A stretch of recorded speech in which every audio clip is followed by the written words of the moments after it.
नमस्कार मित्रमैत्रिणींनो. तुम्ही रात्री 7 ते 8 तास झोपूनही सकाळी उठल्यावर थकलेले जाणवता का? दिवसभर चिडचिड होणे, डोके दुखणे किंवा कामात लक्ष न लागणे असा त्रास तुम्हाला होतोय? आपण विचार करतो की फक्त डोळे मिटले म्हणजे झोप झाली. पण आपल्या पूर्वजांनी, ऋषीमुनींनी आणि भृगुसंहितेसारख्या प्राचीन ग्रंथांमध्ये झोपेला एक साधना मानली जाते. शास्त्र सांगते की चुकीच्या पद्धतीने घेतलेली झोप माणसाला वेळेआधीच वृद्ध आणि आजारी बनू शकते. या उलट झोपण्याचे योग्य नियम पाळले तर अशक्य आजारही बरे होऊ शकतात. जसे की भृगुसंहितेत स्पष्ट लिहिले आहे, आजारी माणसाने नेहमी पूर्व दिशेला डोके करून झोपावे. आजच्या या खास व्हिडिओमध्ये आपण पाहणार आहोत झोपेचे 50 अत्यंत महत्त्वाचे नियम, तेही त्यांच्या महत्त्वाच्या क्रमांकानुसार. जर तुम्ही हे नियम समजून घेतले तर तुमच्या आयुष्यातील मानसिक तणाव, आजारपण आणि पैशाची चणचण कायमची दूर होऊ शकते. चला तर मग जाणून घेऊया आपल्या आरोग्याची आणि आपल्या भाग्याची गुरुकिल्ली. नियम क्रमांक 1. पूर्व दिशेला डोके करून झोपणे सर्वोत्तम मानले जाते. यामुळे स्मरणशक्ती वाढते आणि एकाग्रता सुधारते. विद्यार्थ्यांना आणि अभ्यास करणाऱ्यांनी नेहमी पूर्वेकडे डोके करावे. नियम 2. जर माणूस आजारी असेल तर भृगुसंहितेनुसार त्याचे डोके पूर्व दिशेलाच असावे.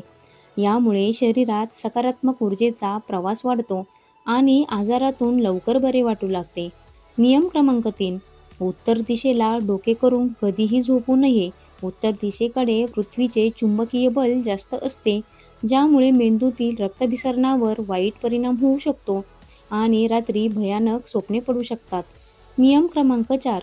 दक्षिण दिशेला डोके करून झोपल्याने सुख, समृद्धी आणि दीर्घायुष्य लाभते. चुंबकीय लहरींनुसार ही दिशा शरीरासाठी अत्यंत फायदेशीर आहे. नियम क्रमांक 5. आयुर्वेदानुसार रात्री 10 ते पहाटे 4 ही झोपण्यासाठी सर्वोत्तम वेळ आहे. या काळात शरीराचे अंतर्गत शुद्धीकरण होते. नियम क्रमांक 6.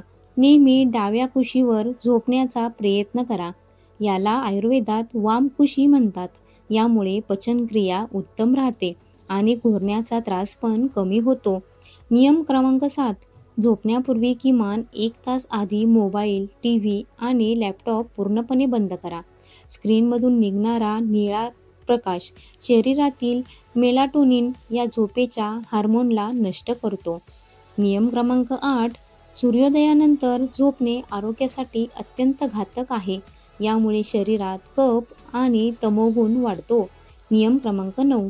संध्याकाळी म्हणजेच सूर्यास्ताच्या वेळी झोपणे पूर्णपणे वर्ज्य आहे. हा काळ पूजेचा असतो. यावेळी झोपल्याने दारिद्र्य येते. नियम क्रमांक 10. जेवल्यानंतर लगेच बेडवर जाऊ नये. कमीत कमी 2 तासाचे अंतर असावे. नियम क्रमांक 11. अंथरुणावर पडल्या पडल्या श्री स्वामी समर्थ किंवा तुमच्या कुलदैवताचा नामजप करावा. नामस्मरण करत झोपल्याने वाईट स्वप्ने पडत नाहीत. नियम क्रमांक 12. पालथे किंवा पोटावर झोपणे पूर्णपणे टाळावे. पोटावर झोपल्याने फुफ्फुसांवर आणि पोटावर दाब पडतो, ज्यामुळे श्वसनाचा त्रास हा होऊ शकतो. नियम क्रमांक 13. मुख्य दरवाजाकडे पाय करून कधीही झोपू नये. वास्तुशास्त्रानुसार याला अशुभ मानले जाते. नियम क्रमांक 14. रात्रीचे जेवण नेहमी हलके असावे. जास्त तेलकट किंवा तिखट अन्न खाल्ल्याने रात्री शांत झोप लागत नाही. नियम क्रमांक 15. झोपण्यापूर्वी स्वतःला आणि इतरांना माफ करण्याची सवय लागावा. त्यामुळे मन हलके होते आणि मानसिक तणाव कमी होतो. नियम क्रमांक 16.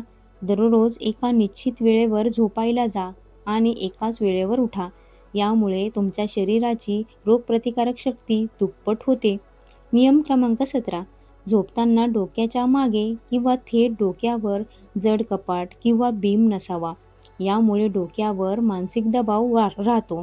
नियम क्रमांक 18. पश्चिम दिशेला डोके करून झोपल्याने मानसिक चिंता वाढू शकते. खूप गरज असेल तर या दिशेचा वापर करावा. नियम क्रमांक 19. दुपारी झोपणे टाळावे. दुपारी झोपल्याने पचनशक्ती कमकुवत होते आणि वजन वाढते. केवळ उन्हाळ्यात किंवा ज्येष्ठ नागरिकांशी लहानशी डुलकी चालू शकते. नियम क्रमांक 20. जेवल्यानंतर शतपावली 100 पावले चालणे नक्की करावे.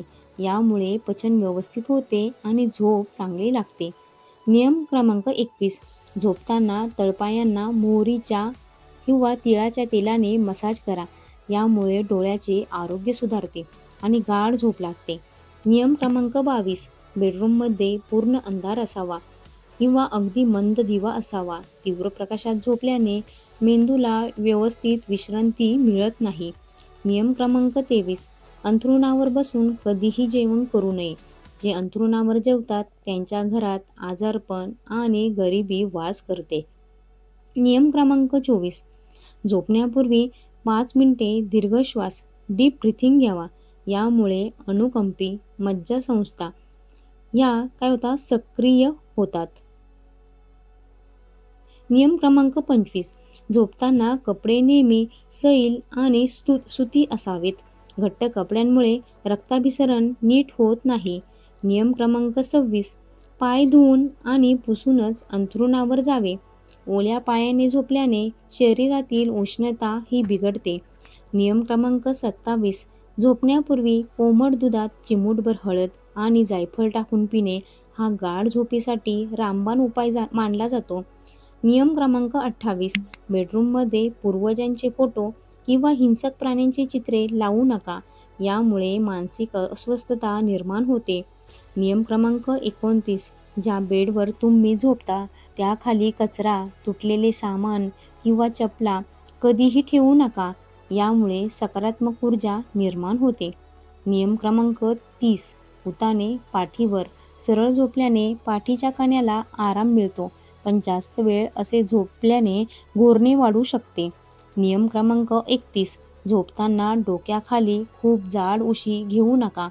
यामुळे मानेचे आणि पाठीचे आजार होतात. नियम क्रमांक 32. रात्री झोपताना कधीही नकारात्मक विचार करू नका. दिवसभरात जे काही वाईट घडले असेल ते विसरून देवावर सोडून द्या. नियम क्रमांक 33. बेडरूममध्ये कापूर किंवा हलका सुवासिक धूप लावावा. यामुळे वातावरणातील जंतू आणि नकारात्मकता नष्ट होते. नियम क्रमांक 34. झोपण्यापूर्वी अर्धा तास आधी पाणी पिणे थांबवावे, जेणेकरून रात्री वारंवार लघवीसाठी उठावे लागणार नाही. नियम क्रमांक 35. रात्री झोपताना कोणाचीही निंदा किंवा पैशाची चिंता करत झोपू नये. यामुळे तीच नकारात्मकता सबकॉन्शियस माइंडमध्ये जाते. नियम क्रमांक 36. आठवड्यातून किमान 1 दिवस तरी आपल्या झोपण्याच्या वेळेत कोणताही बदल करू नका. बॉडी क्लॉक सेट राहणे गरजेचे आहे. नियम क्रमांक 37. घराच्या ईशान्य कोपऱ्यात म्हणजेच नॉर्थ ईस्ट बेडरूम असणे टाळावे. तिथे झोपल्याने आरोग्याच्या समस्या ह्या उद्भवू शकतात. नियम क्रमांक 38. जर रात्री अचानक झोप उडाली तर मोबाईल पाहू नका. डोळे बंद करून शांत पडून राहा. भरपूर जणांना सवय असते रात्री झोप उडाली की मोबाईलवरती रील बघण्याची. नियम क्रमांक 39. रात्री झोपताना अंगावर दागिने, घड्याळ किंवा गळ्यातील लॉकेट काढून झोपावे. शरीराला पूर्णपणे हलके ठेवावे. नियम क्रमांक 40. केस बांधून झोपण्याऐवजी मोकळे सोडून किंवा सैल वेणी घालून झोपावे, ज्यामुळे डोक्याला ताण जाणवत नाही. नियम क्रमांक 41. पलंगावर शुद्ध सुती आणि स्वच्छ चादर असावी. घाणेरड्या चादरीमुळे नकारात्मक विचार आणि त्वचेचे आजार होतात. नियम क्रमांक 42. खोलीचे तापमान थोडे थंड किंवा सुसह्य असावे. जास्त उष्णतेमुळे रात्री वारंवार झोपमोड होते. नियम क्रमांक 43. अंथरुणाचा वापर फक्त झोपण्यासाठी आणि विश्रांतीसाठी करा. तिथे बसून ऑफिसचे काम किंवा इतर मानसिक ताणाचे काम हे करू नका. नियम क्रमांक 44. दुपारनंतर चहा कॉफीचे अतिसेवन करणे टाळावे. कॅफीनमुळे रात्रीच्या झोपेची सायकल ही बिघडते. नियम क्रमांक 45. आठवड्यातून किमान 3 ते 4 वेळा व्यायाम किंवा योगासने करा. शारीरिक थकव्यामुळे रात्री नैसर्गिक आणि गाढ झोप लागते. नियम क्रमांक 46. दुपारनंतर 30 मिनिटांपेक्षा जास्त वेळ झोपू नका, अन्यथा रात्री निद्रानाशाचा त्रास हा होऊ शकतो. नियम क्रमांक 47. मध्यरात्री उशिरा उठून जड अन्न म्हणजे मिडनाईट स्नॅकिंग खाण्याची सवय पूर्णपणे बंद करा. नियम क्रमांक 48. रात्री जास्त पाणी पिणे टाळले तरी संपूर्ण दिवसात पाण्याचे प्रमाण योग्य ठेवा, जेणेकरून रात्री शरीर हे हायड्रेटेड राहील. नियम क्रमांक 49. दररोज रात्री देवाचे आभार माना की आजचा दिवस सुखाचा गेला आणि उद्याचा दिवस सुंदर असणार आहे, अशी काय करा, प्रार्थना करा. नियम क्रमांक 50. सर्वात महत्त्वाचा आणि शेवटचा नियम. झोप ही शरीराची दुरुस्ती करण्याची वेळ आहे, त्यामुळे या वेळेचा आदर करा. 7 ते 8 तासांची शांत आणि गाढ झोप हेच निरोगी आयुष्याचे सर्वात मोठे रहस्य आहे. तर मित्रांनो, हे होते झोपेचे 50 नियम, जे तुमच्या आरोग्यासाठी आणि भाग्यासाठी अत्यंत महत्त्वाचे आहेत. यापैकी तुम्ही सध्या किती नियम पाळत आहात आणि कोणता नियम आजपासून पाळायला सुरुवात करणार आहात, हे मला कमेंट करून नक्की सांगा. भृगु संहितेतील आणि आपल्या पूर्वजांचे हे मौल्यवान ज्ञान आजच्या पिढीला समजणे अत्यंत गरजेचे आहे. त्यामुळे हा व्हिडिओ तुमच्या मित्रपरिवारासोबत आणि नातेवाईकांसोबत नक्की शेअर करा. जर तुम्हाला ही माहिती आवडली असेल तर व्हिडिओला एक लाईक नक्की करा आणि अशाच नवनवीन माहितीसाठी आपल्या चॅनलला सबस्क्राईब केलेलं नसेल तर सबस्क्राईब करायला विसरू नका. सर्वांना सुखकर झोप आणि उत्तम आरोग्य लाभो हीच ईश्वरचरणी प्रार्थना करते. श्री स्वामी समर्थ.